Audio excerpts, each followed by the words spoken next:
किस चीज से मरा? गरीबी से तंग आकर के। किस चीज से मरा? कर्ज से।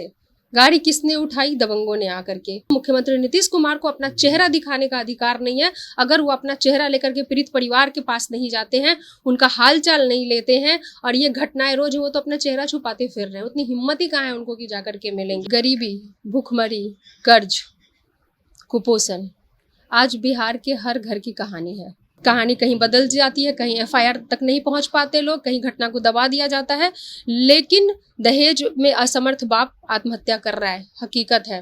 फसाद की बातें, दंगों की बातें, खुदाई की बातें, मंदिर मस्जिद की बातें, ये निकला वो निकला, क्या था नहीं था। समस्तीपुर के मऊ में एक ही परिवार के 5 लोगों ने कर्ज के तले दब करके खुदकुशी कर ली।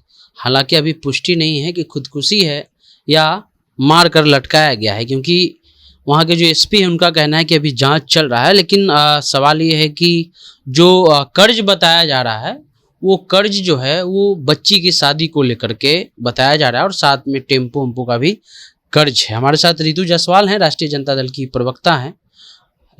बच्ची की शादी, कर्ज और एक ही परिवार, मनोज झा का जो परिवार था, एक ही परिवार के 5 लोग। शायद बिहार में ये पहली बार ऐसा केस आया। देखिए, गरीबी, भूखमरी, कर्ज, कुपोषण आज बिहार के हर घर की कहानी है। कभी तो कोई एक बार में अपनी जिंदगी को खत्म कर लेता है, पर हकीकत यह है कि आज यहाँ का 60 से 70% तक परिवार जो है वो हर रोज मर रहा है, मगर वो दिखता नहीं है। ये मौत थी, डायरेक्ट मौत थी जो दिख गई, लेकिन यकीन मानिए कि रोज ही आत्महत्या परिवार के लोग कर रहे हैं। कहानी कहीं बदल जाती है, कहीं एफआईआर तक नहीं पहुंच पाते लोग, कहीं घटना को दबा दिया जाता है, लेकिन दहेज में असमर्थ बाप आत्महत्या कर रहा है, हकीकत है। कर्ज लिया हुआ ना चुका पाने की स्थिति में आत्महत्या कर रहे हैं, हकीकत है। पलायन यहाँ की सच्चाई बन चुकी है बिहार की, कि अगर आप रोजगार के तलाश में बाहर नहीं जाएंगे तो आपके घर में चूल्हा नहीं जलेगा, ये बिहार की सच्चाई है। 4 से 5 हीमोग्लोबिन लिए हुए गर्भवती महिला जो है वो पहुंचती है ऑपरेशन कराने के लिए, बच्चे को जन्म देने के लिए, और जन्म देने से पहले मर जाती है। ये बिहार की सच्चाई है। और इन सब सच्चाई से पर्दे हटा करके, पर्दा डाल करके क्या बातें की जाती हैं? फसाद की बातें, दंगों की बातें, खुदाई की बातें, मंदिर मस्जिद की बातें, ये निकला वो निकला, क्या था नहीं था। अरे हमें रोटी चाहिए, रोजगार चाहिए, जिंदा रहना है, कर्ज की बोझ में नहीं रहना। आज एक बाप को जब अपनी बेटी की शादी करने के लिए जाना होता है ना, 20 घर के चक्कर लगाता है, और आप मानेंगे कि गांव में 5%, 4% ये ब्याज के दर पे उनको पैसे मिलते हैं जो वो चुका नहीं पाता। ये हकीकत है आज बिहार की।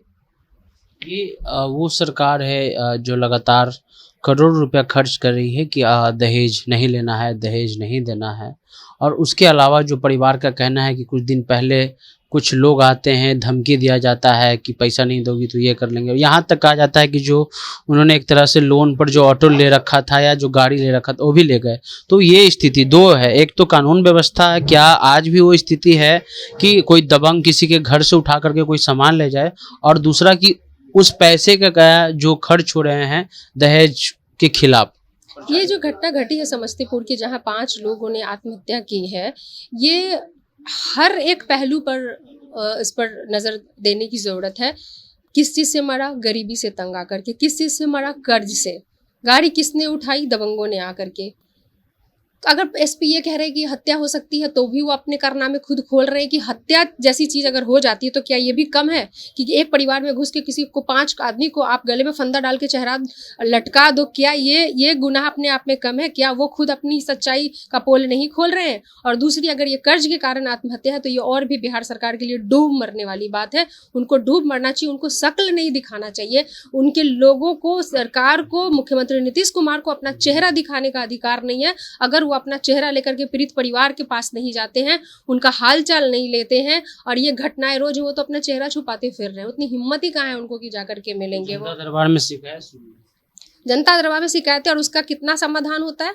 वो शिकायतें सुनने के बाद वो ज्यों की त्यों पड़ी रहती है, उसके ऊपर कुछ नहीं हुआ। सारे मामले आप देखेंगे जाकर के कि शिकायतें वहाँ की गई, और बाद में कहीं आप लोगों के द्वारा ही चलाए गए वीडियो से ये चीजें सामने आती है कि उस पर कुछ भी नहीं हुआ। जो मामला जहाँ था जैसे था बस वैसे है। राजद का कोई प्रतिनिधि मंडल मऊ जाएगा समस्तीपुर?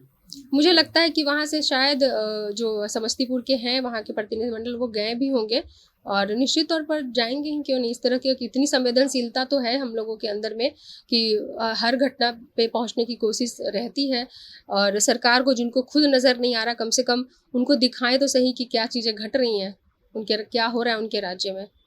ठीक है, तो तीन चीज बहुत साफ हैं। एक तो दहेज, जो बिहार सरकार एक तरह से प्रचार कर रही है कि दहेज नहीं लेना है। कुछ दिन पहले ही नीतीश कुमार का एक वीडियो आया कि भाई आप महिला से शादी करते हैं, महिला जो है एक तरह से आपके परिवार को बढ़ाती है, लेकिन आप उससे शादी करने के लिए दहेज मांगते हैं। लेकिन ये जो कारण बताया जा रहा है, ये हत्या है या सामूहिक खुदकुशी है, ये अभी साफ नहीं है। लेकिन जो चीज़ जो निकल के आ रही है, खास करके कि जो शादी उनकी बच्ची के था, उसमें उन्होंने एक तरह से कर्ज लिया था, और जो क्षेत्रीय स्तर पे जो कर्ज मिलते हैं उसमें दो नुकसान हैं।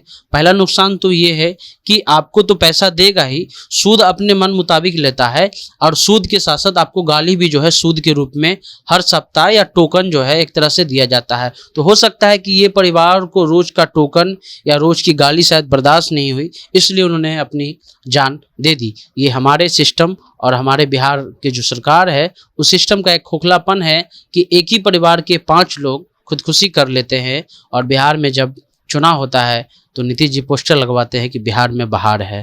जनता जंक्शन आप देख रहे थे, सनी नाम है हमारा। वीडियो पसंद आए तो चैनल को सब्सक्राइब करना नहीं भूलिएगा। मिलते हैं अगले वीडियो में, धन्यवाद।